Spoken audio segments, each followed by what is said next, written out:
Good morning, good afternoon, good evening, depending on where you're at watching this video. So, I saw something this morning that caught my attention, and it was about the spiritual advisor, Christian advisor, spiritual advisor, I'm going to call her that, or what's her name, Paula White or something, the person advisor to Trump. Okay, and if you're an American Christian, you know exactly who I'm talking about, because I can't think of the woman's name, and honestly, I'm glad I can't, because it kind of makes me disgusted to even think about her. Because I read something about her and how she just sort of took over everything. But we can't speak ill of her, you know? We can't speak ill of certain things. And in doing so, that causes issues. Because when we can't speak up, we're going to have issues. And the issues is we're going to complain about certain things. It's just constantly going on and on and on. And this really goes out to the American Christians out there. Why don't we really talk about Jesus like we should? You know, we portray Jesus as this small, meek person.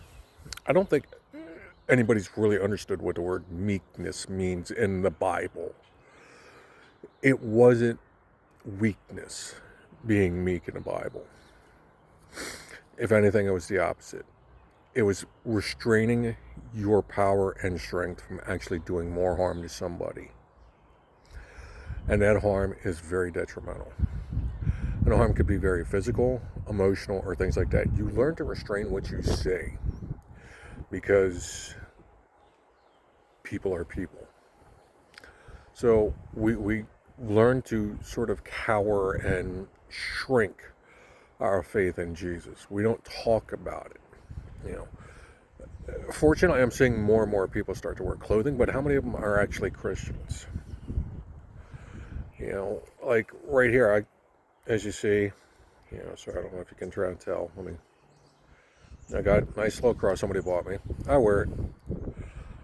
And I try to live like Jesus wants me to live. I try to restrain my mouth, and I try to restrain my physicality of things. And the reason I do that is because of the fact that I have to represent him. And the more I understand I'm a representative of him, the better I'll be. It doesn't mean, I'm going to let somebody, womp on me all day. Oh, no. Because even he's trying to sell your cloak and buy yourself a sword. And that's a part that most American churches don't talk about. Because it's not polite. So again, we go back to not being, what's polite? So we have to be quiet. We can't say Jesus said, do this or do that. Yes, he did. As he said, to be bold as lions, but we aren't, are we? We're the least bold nation and the least bold faith out there. I mean, people don't mess with Buddhists, people don't mess with Islam, because, hey, trying to talk about Muhammad, you're dead. What happened, Christians? We're supposed to love our enemy, and that's the other thing where people got it confused. Let's be honest about that one. That's probably one of the most misinterpreted things in the Bible. Love thy enemy. Well, who's thy enemy? Family, friends, people that you really don't want to hurt, or that aren't hurting you physically, but they are hurting you emotionally or things like that. Those are your enemies. But we don't think about that. Sorry, I'm getting distracted by some tree lines I need to cut later. But we need to pray for them, especially our family that come against us and talk false rumors and other things. And that's where the enemy is. Those that talk false rumors about us and everything else. That's what Jesus is talking about. But if somebody's shooting at you or something else and you have a way to fight back, do it. I mean, Jesus flipped tables in his Father's house, but we don't talk about that. Hey, let's talk about Easter. Let's talk about this. Let's talk about everything else. But we don't turn around and talk about how Jesus could take something and make it justifiable. because it's not palatable. Because as American Christians, we don't want to hear that anymore. We don't want to hear that Jesus was this guy that couldn't commit violent acts. No, he did, and it's written in there. And if you think flipping tables and doing all that is not a violent act, you need to look at the socioeconomic time frame that they were in. Okay, everybody was collecting money off of somebody, and they took what was supposed to be a very sacred place and turned it into anything but sacred. So how many times have we seen that happen? And this goes back to the beginning with that one pastor I was trying to tell you about that Trump has around him, who, honestly, I've heard this woman, she's scary. She's very scary.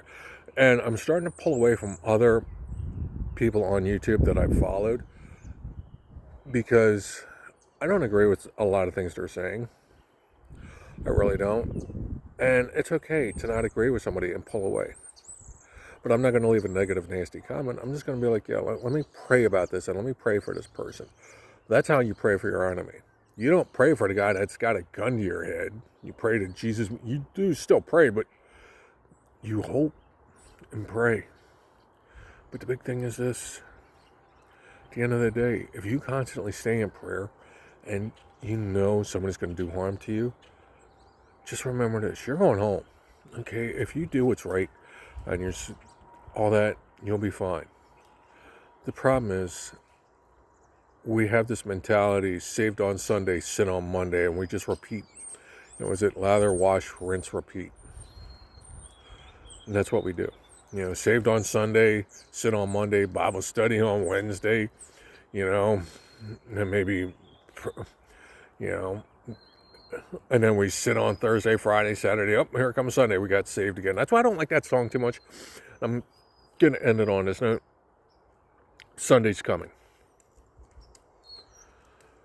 We shouldn't bank on Sundays because we're not guaranteed to wake up on a Sunday. We need to bank on every day that we get right with Jesus and we get right with him now. Because I saw a video by Off the Curb Ministries, great guy if you get a chance to watch him. He stated that according to scientists, the Euphrates River is going to dry up by the year 2044. If you don't understand that, read the book of Revelation. Seriously. It'll make a lot more sense. But again, build up your discernment by reading the Word of God every day. The more you read it, and take your time. Don't just sit there and say, oh, I read a chapter. Great, you read a chapter. Do you understand it? Do you understand what's the context of it all is? Because I still don't. There's so much hidden layers that you can constantly go back and forth reading the Bible and learn something new all the time. And that's what we're supposed to do. If we devote ourselves to being in the Word of God all the time, we'll be good. We really will. Excuse me. But that's what we need to do. But we don't do that. Why don't we do that? Because it's the right thing to do. And it's the non-polite thing to do. And that is the ultimate issue right there. We're too polite at times. And what we need to do is be more bold and speak about our faith in Jesus. You don't have to cram it down somebody's throat, but maybe your actions, maybe your words, you don't know who you're influencing. I'm finding that out now through some of my friends who just walked away from the faith are now walking back into the faith, and I encourage that. I really do. So, again, read your word and understand that being meek is not a bad thing.